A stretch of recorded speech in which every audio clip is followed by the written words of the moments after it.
Hello အားလုံးပဲမင်္ဂလာပါကျွန်တော်ရဲ့ S General Knowledge Sharing YouTube Channel လေးကနေပြီးပြန်လည်တွေ့ဆုံလိုက်ပါကျွန်တော်ဒီဗီဒီယိုလေးမှာ sharing လုပ်သွားမယ့်အရာလေးကတော့ကျွန်တော်တို့ကတော့ဒီ Redmi phone တော်တော်များများမှာ dictionary သုံးတဲ့အခါမှာ pronunciation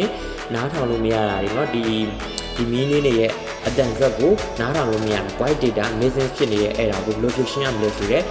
အဲ့ဒါနဲ့ပတ်သက်ပြီးတော့ကျွန်တော် sharing လေးလုပ်သွားမှာဖြစ်ပါတယ်လူကြီးမျိုးအနေနဲ့ပေါ့နော် Redmi phone ကိုကင်ဆောင်ထားတယ်ဆိုလို့ရှိရင်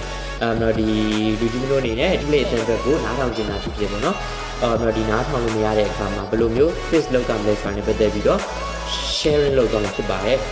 တော့ဒီလူကြီးမျိုးအနေနဲ့ပထမဆုံးတော့ဒီ Play Store ကနေပြီးတော့တော့ဒီ app လေးတစ်ခု download လုပ်မှာဖြစ်ပါတယ် application လေးရဲ့နာမည်ကတော့ speech recognition ပဲဖြစ်ပါတယ် speech recognition လို့လူကြီးမျိုးရဲ့ Play Store ထဲမှာရိုက်ရှာလိုက်လက်ရှာလိုက်ပြီးလို့ရှိရင်အပေါ်ဆုံးမှာရှိနေတဲ့ speech recognition and synthesis ဆိုတဲ့ application เนาะကျွန်တော်တို့ဒီမှာ download ဆွဲပြီးသားဖြစ်နေတဲ့အတွက် download ဆွဲမပြနေတော့ဘူးเนาะဒီလူကြီးတို့အနေနဲ့ဒီ application လေးကို download ဆွဲလိုက်မယ် download ဆွဲပြီးလို့ရှိရင်ဒီ application လေးအနေနဲ့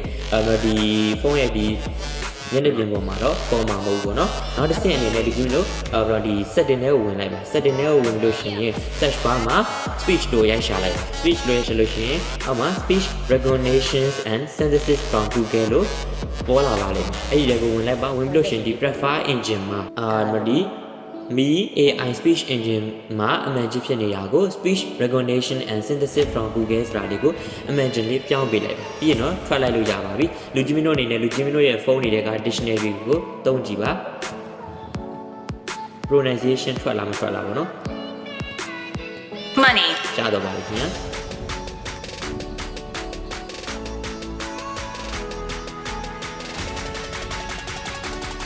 money ရတော့ပါပြီအားလုံးကိုကျေးဇူးတင်ပါတယ်ဒီဗီဒီယိုလေးကနေပြီးတော့လူကြီးမင်းတို့အတွက် knowledge တစ်ခုခုများရခဲ့မယ်ဆိုလို့ရှိရင်ကျွန်တော်ရဲ့ YouTube channel လေးကို like and subscribe လေးလုပ်ခဲ့ပေးပါဦးဗျာ